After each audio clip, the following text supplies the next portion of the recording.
நான் உங்கள் சிப்பிப்பாறை ஜோதிடரசு ஆதி ராகவன் ஜெயபாலாஜி. சிவராஜ யோக ஜாதகம்.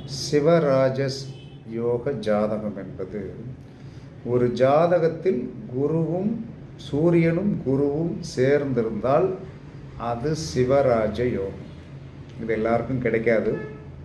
அப்போ என்ன சொல்லலாம்னா, இந்த சிவராஜ யோக ஜாதகம் என்ன செய்யும்னா, இவர்கள் புகழை தேடி போக வேண்டிய அவசியம் கிடையாது.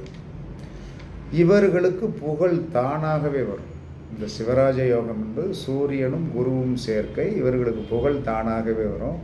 இதற்கு இன்னொரு பேரும் உண்டு. இது மினி தர்ம கர்மாதிபதி யோகம். அதனால் ஒரு ஜாதகத்தில் சூரியனும் குருவும் சேர்ந்திருக்கிறவர்கள் புகழை தேடி போக வேண்டாம். இவர்களுக்கு புகழ் தானே வந்துடும். தெரிஞ்சுக்கணும்.